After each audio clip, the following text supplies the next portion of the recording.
Hello everyone, Praise Scooter here, and welcome back to more Mario Golf Toadstool Tour. I'm here on a dry spell of topics, but wait, what is that in the distance? A topic I remembered from the deep recesses of my brain suddenly right before I pressed the A button? Why yes, I believe it is! And it's carrying a banner! It says, "Oh god, you're an idiot." Oh god, I'm an idiot! Okay, I'm probably an idiot because the topic I want to discuss now is probably one that's going to get me flogged forever and always because, hey, it features everybody's favorite game ever in the history of ever. Smash. So,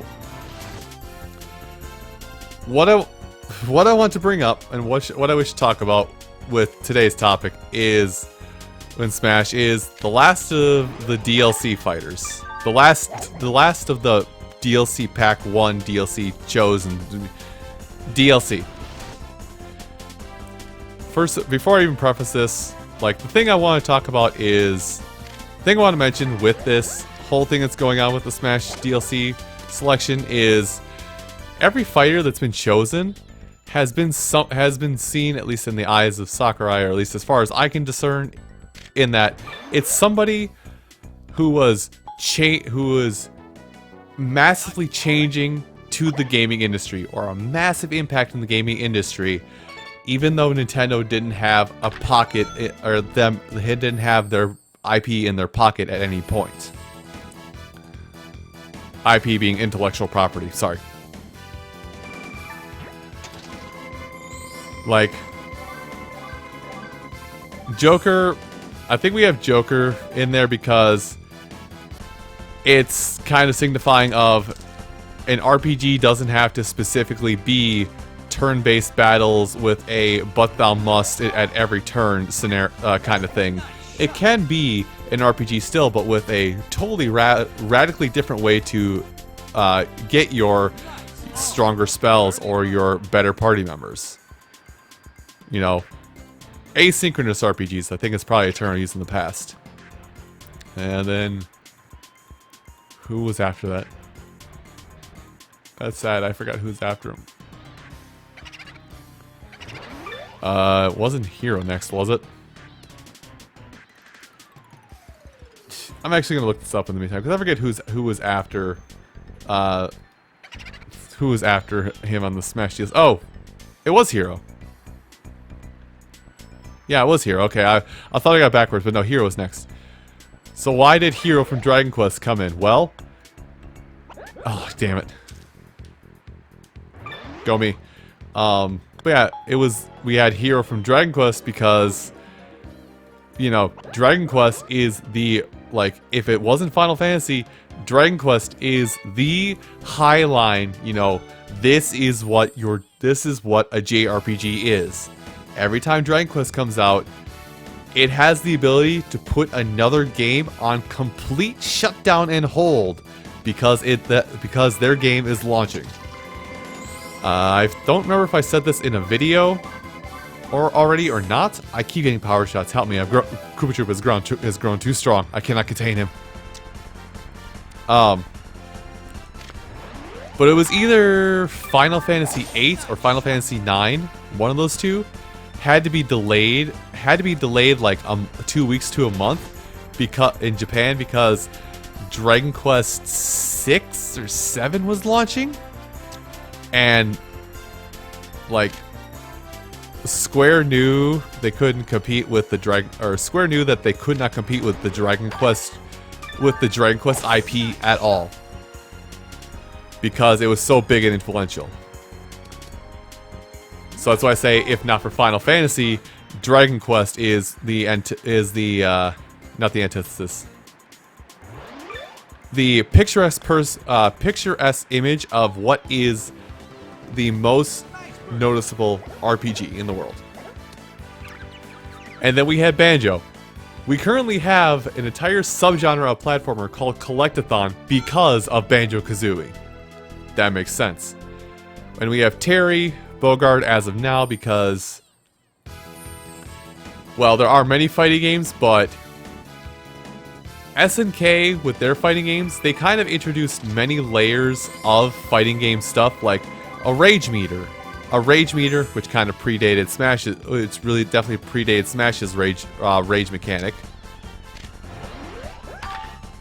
It predated Smash's rage mechanic, but it was a little different. It was a little different than how it's implemented now, where in all the SNK fighting games, you could select what third of your health bar you have Go Meter or Super Sauce. I'm just gonna call it Super Sauce.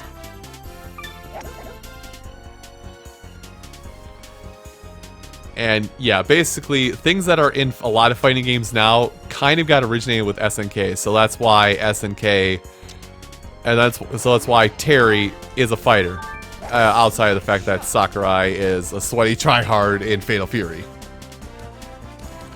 So when thinking about it, I think, what genre of gaming, when I think about like the potential last newcomer for this DLC pack or DLC set, what do I think is the character or a character that has influenced gaming in some degree that we have not seen yet? And that's a water hazard. I think I may have just I think I may be chipping for bogey from this distance.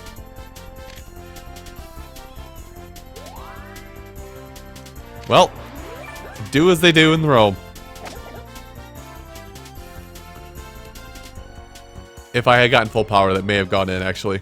Dang it.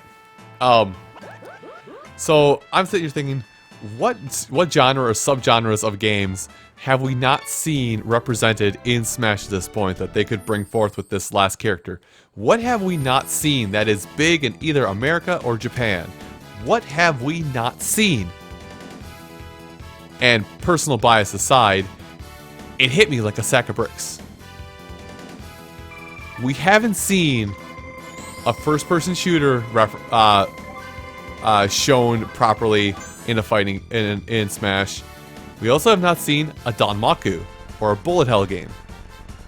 First-person shooters, I'm not 100% on if they are represented well, if they have a very much impact in Japan. But Danmakus are big-time notoriedly in Japan.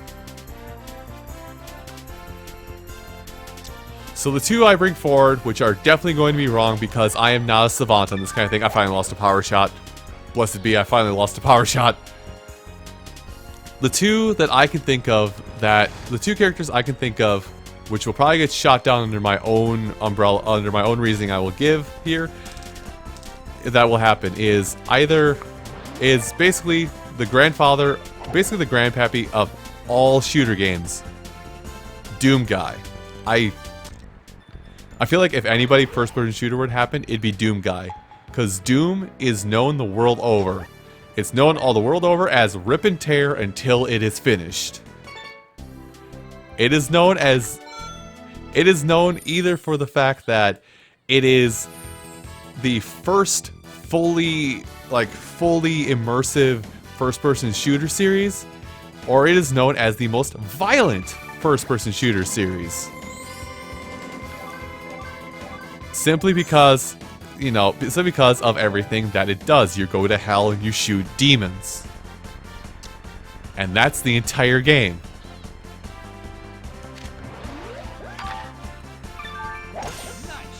But I also think that, I go back to what happened with the Terry discussion when Sakurai was showing off how Terry works.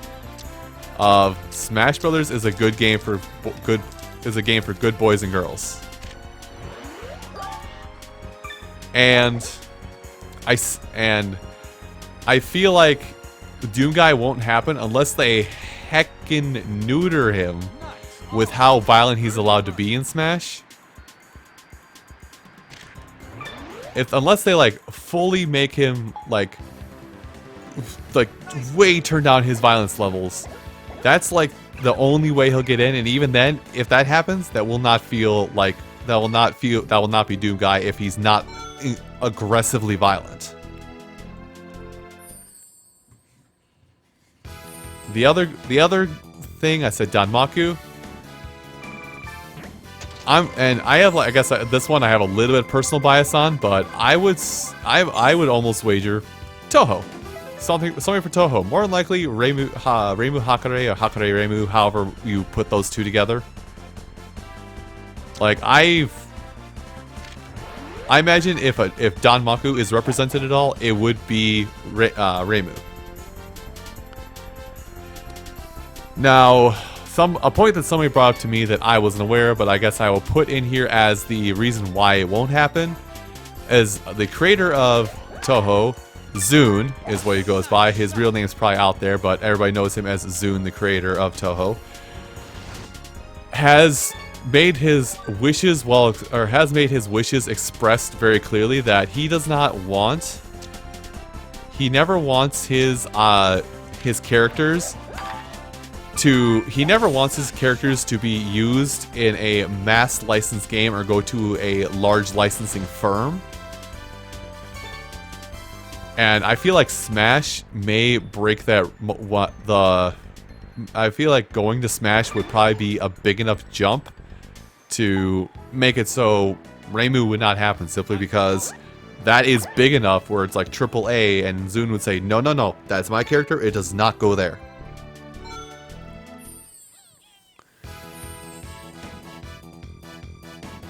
So even though I have like thoughts on what it would be, that's where I sit right now, is that it's one of those two is probably going to be unveiled unless there is someone in the backwoods, back 90 as it were, that I cannot feasibly think would possibly get added to this game.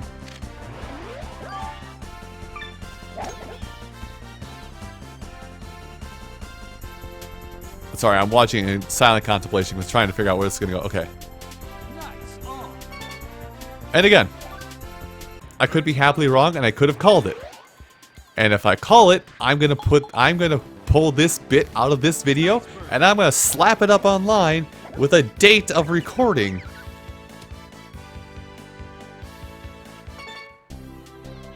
But then everything after this last character comes out, it's all gonna be Nintendo IPs or things Nintendo has worked on, and it's not gonna be any surprise who gets into this.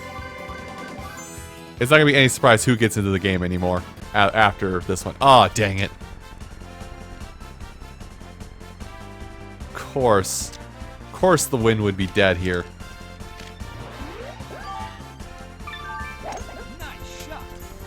That was very pretty.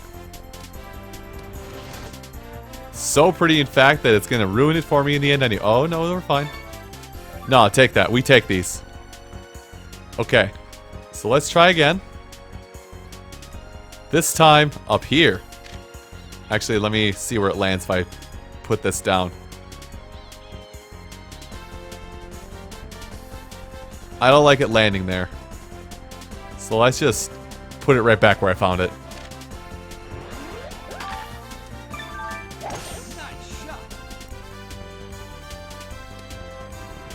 Oh boy. Okay. Let me try that again and actually, you know, just, you know, land it up there instead. Ha ha. Oh boy. Please stop. Please stop. Oh god, please stop. That is barely any better. Alright, fine. You win, game. I have to... Oh.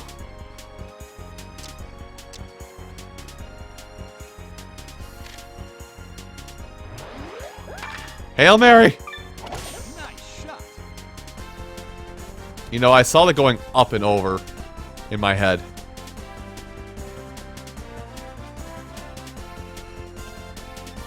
You know what? This is better than nothing at this point. Bank it off the wall. Let's see what we get.